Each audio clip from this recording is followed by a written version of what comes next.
The 6th episode of the 3rd season opens with the scent of battle. Criston Cole's remaining forces come across an abandoned camp, but something doesn't seem right. They've been marching for days, pushing to catch up with the Thule forces, but now they've found all their belongings, and there's no sign of any of their soldiers anywhere. Further ahead, if they manage to find signs of a previous battle, there are dead soldiers everywhere, but the culprit still hasn't shown up. It seems like someone has been watching over them from above, since all they can see are shields belonging to the men of the Riverlands.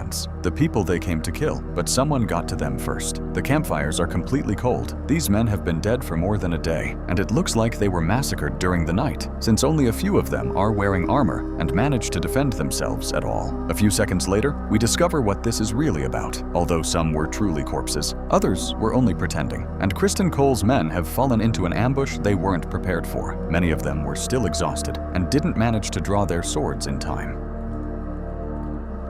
Criston is one of the few who actually manages to kill several enemies using his favorite weapon, the ball and chain, which we'd been waiting to see for several battles. With a single swing of this weapon, he manages to smash an enemy's face. But even though he believes his men were prepared for such an attack, he couldn't be more wrong. He's barely given the chance to get up and give orders when he realizes his men are completely surrounded by thousands of soldiers who had simply been waiting expectantly for the right moment to enter the battle. In front of him stands Lord Tully and Rhodey the Ruinous, leader of the Men of the North, who is eager to cut off his head. At that moment, Criston Cole asks whether surrendering his banner will spare the lives of his men, but that wasn't part of the plan. Cole is given only a few seconds to prepare for what's coming, but it's impossible for him to defeat thousands of men with only a dozen of his own, so he knows death is coming for him, and he takes Alicent's handkerchief, the proof of her love, to hold in his hands when his moment arrives.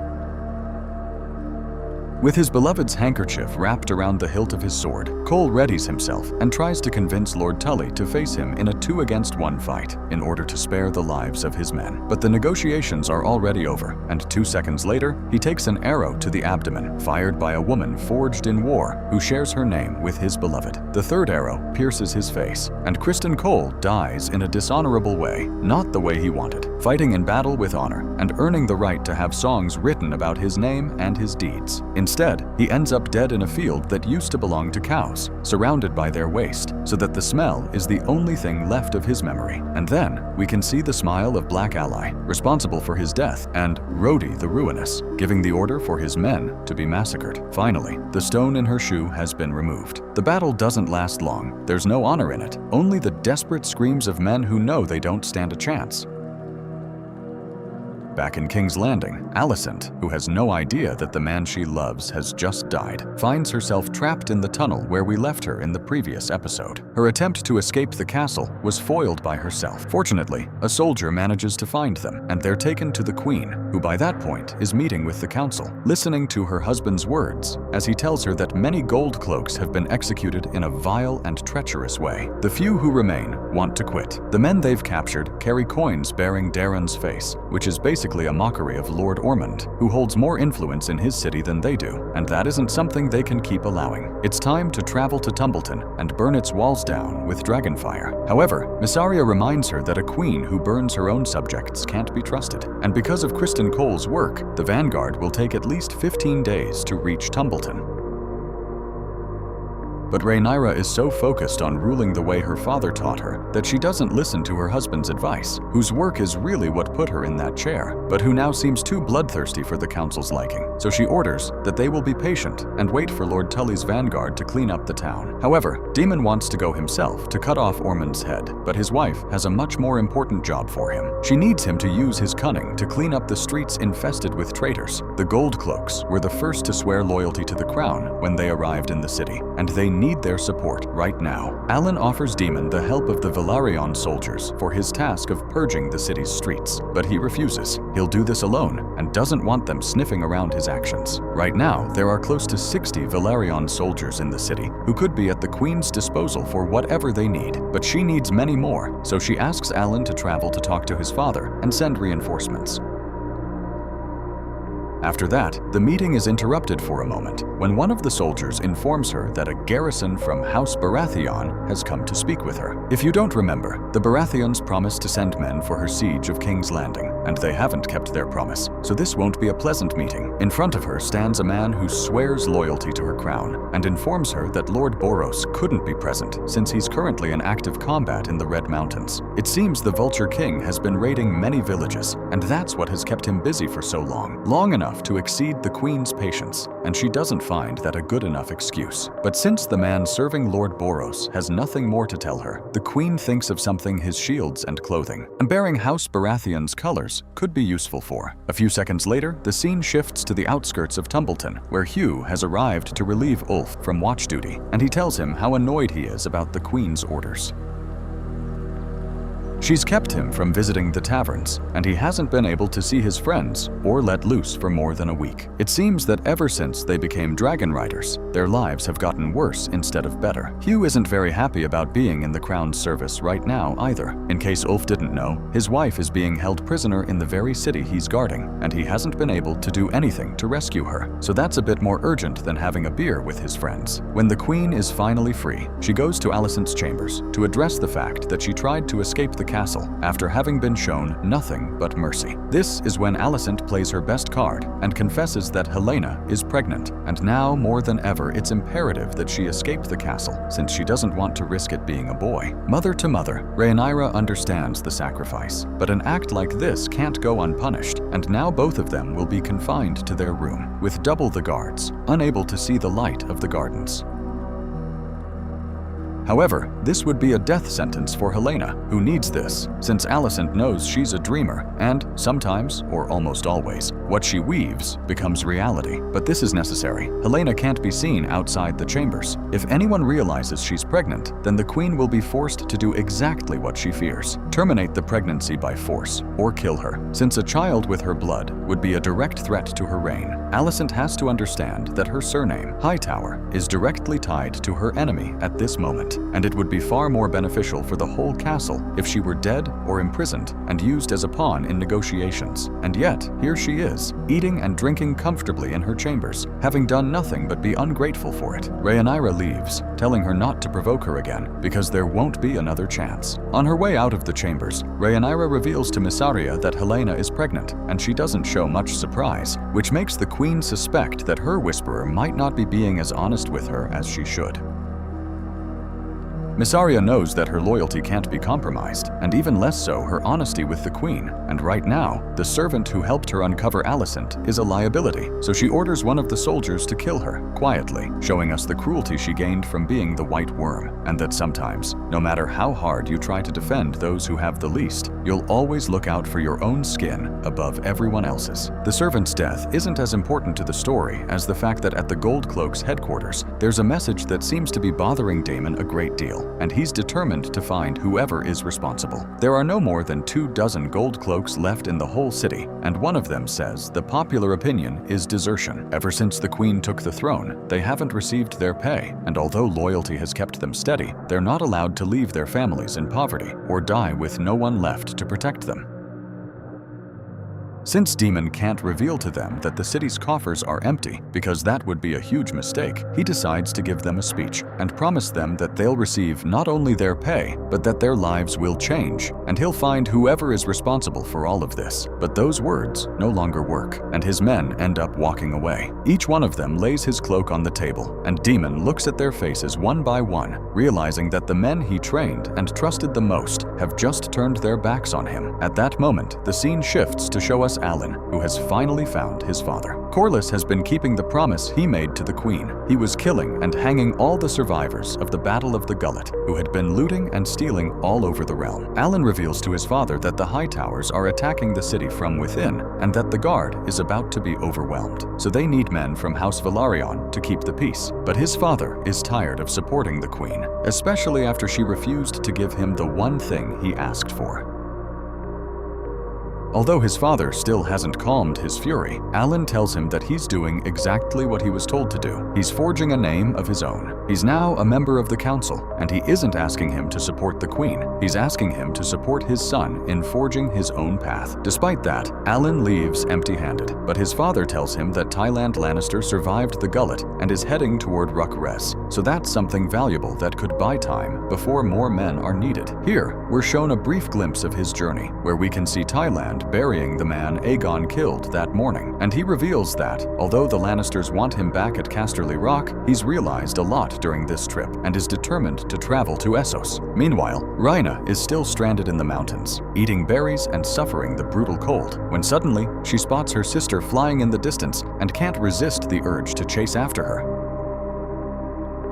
Unfortunately, Lady Erin's men manage to stop her and bring her straight to her, where the first thing she does is slap her. She has no idea what's going through that foolish girl's mind, but the lady believes the sheep stealer's rider is dead, a favor she may owe to her father. But if anyone sees her riding that thing, they'll know the Erins were protecting the one responsible for Jace's death, and everyone will die for her foolishness. So she won't allow that to happen, nor will she let her house burn for the sake of one girl. It would be best if she left, and if they don't make her, then she'll send her soldiers to kill her. And even though they'll surely lose many men because of her rebellious dragon, in the end, she'll die and won't achieve anything she longs for. In Harrenhal, Aemond already feels strong enough to leave and start searching for his dragon, but Alice tells him there's a bounty on his life. This very castle will be handed over to whoever cuts off his head, and she tries to convince him to stay. He's safe here, and he still hasn't fully healed.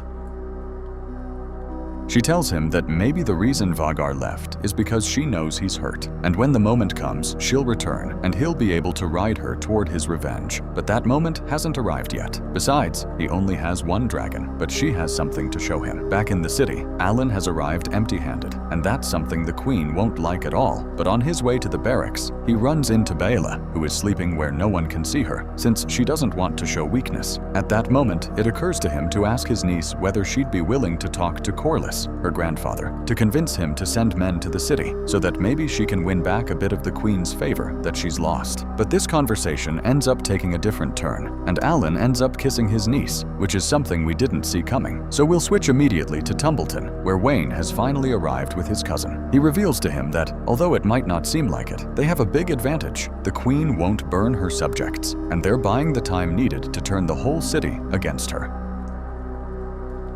Ormond asks his ward to take his uncle to his chambers to bathe, since the smell is bothering him. And along the way, the boy reveals that he doesn't agree with anything Ormond does, but he wasn't given any other choice. He was abandoned to be raised by him, and until the moment comes, he must keep being his puppet. Darren asks his uncle if he saw his mother while he was in King's Landing, and at that moment, we see Helena weaving something at great speed, while Alicent tries to get her to eat something, since she hasn't in days. However, her daughter no longer trusts her. She was willing to abandon her daughter in order to escape, so nothing that comes out of her mouth will make Helena trust her again. But a few seconds later, Alicent turns her gaze toward the loom and realizes this could be very useful. In the weaving, you can clearly see that Aemond is in Harrenhal, but he's in a fetal position, as if he were wounded, though that's far from what's really happening. When Aemond tries to leave the castle, Alicent reveals her plan. She shows him a chest full of dragon eggs, and she tells him they've been there for more than 100 years, cold and waiting, for one of the Targaryens to come and forge a new Valyria from the ashes of Harrenhal, and she wants to be part of it. Basically, she's asking him to forge a new future together, her as the Lady of the Water, and him as the new Dragon Lord, where their children will be the riders of these eggs, and will be given everything they deserve. At the same time, on the Iron Throne, Rhaenyra is listening to her subjects' petitions when something rather significant happens. She cuts herself on the Iron Throne. This can't be anything but a bad omen, since her father cut himself in the same spot, and his fate was sealed after that. But even though she's frightened in this moment, her husband isn't there, since we can see Daemon making his way through the city, wearing one of the Gold Cloak's uniforms, to draw out the assassins, and they decide to attack him. His plan works, and he ends up capturing the most important of them, who tells him that they'll never be able to stop this. They have no names, no symbols. They could come from anywhere, and they won't rest until Darren the Daring takes the throne that belongs to him. Once he says this, Daemon ends up killing the man, and a few seconds later, he runs into Ulf, who was heading toward the tavern in disguise. When the prince realizes this, he humiliates him in front of everyone there, telling him to obey the queen's orders, or he'll kill him himself next time, reinforcing the idea that the dragon seeds are deeply unhappy with what they've received in exchange for their service. Another one who's also tired of doing nothing is Hugh, who's supposed to be on watch, but instead decides to attack a merchant and steal his clothes so he can get into the city and see his wife. But while that's happening, we go straight to Ormond, whom a messenger has just informed that a garrison of Baratheon men has come to speak with him. He naively believes that Lord Boros will finally lend his support in this battle, but he's already sworn his loyalty to Rhaenyra, and these men have come for another purpose, having made sure to smell terrible and roll around in sheep filth before entering his sacred hall. Ormond approaches to receive them, but the smell ends up getting to him, just as Alicent had told the Queen, since apparently he has a very powerful nose and struggles to string words together while trying to endure the stench. The men, dressed in Baratheon colors, ask to see Daeron in person, to kneel before him and swear their loyalty, and Ormond believes them, showing them the boy, but a few seconds later, the attack breaks out. Luckily, Wayne was there and realized that the leader of these men wasn't who he claimed to be. He knew Sir Aerion Baratheon when they were teenagers, and he knows he's taller and has brown hair, so they managed to take down the assassins and save Ormond and Daeron from what would have been a very embarrassing death. Back with Hugh, he finally manages to find his wife, and she collapses into his arms in tears. But when she learns that this whole time he's been with the Queen and had a dragon, she can't believe he didn't come for her sooner, revealing to him that a lot happened and that she was mistreated more than once. Kat refuses to go with him and tells him she doesn't know him anymore. It would be best if he left with his dragon and forgot about her forever. Back with Rhaenyra, she's a little tired of going to Alicent's chambers just to be lied to. But this time, what comes out of her mouth is actually useful. She knows that dreamers are real and trusts that Helena has never lied to her. If Aemond really is in Harrenhal and has been separated from his dragon, cutting off his head will be extremely easy, but if she sends a contingent of men, he'll escape. So she comes up with something much better. If Alicent is truly so determined to win freedom for herself and her daughter, then she'll have to do this to erase all the lies and deceptions she's exposed herself to. She will travel with a trusted soldier to Harrenhal and bring back Aemond's head. That way she won't just win her freedom, Rhaenyra will also guarantee her a comfortable life in anonymity, far from everything she's always hated. That night, Alicent has no choice but to say goodbye to her beloved daughter and promise her that when she returns, they'll walk under the sun. Only these words leave a bitter taste, as we've seen before, and maybe that will actually happen, but not the way she expects. The chapter comes to a close with Alicent leaving the castle with a small group of men, and then we see Corlys enjoying with his soldiers, having wiped out all the followers of the Triad, telling them that now they must return to the city to bring order amid the chaos. Unfortunately, when he steps away to relieve himself, Ormond's right-hand man appears behind him, and they end up kidnapping him before killing his men in the darkness, leaving us with a suspense-filled ending. And to see what happens next, make sure to leave your like and a comment. See you in a week. Without a doubt, this chapter left us wanting more.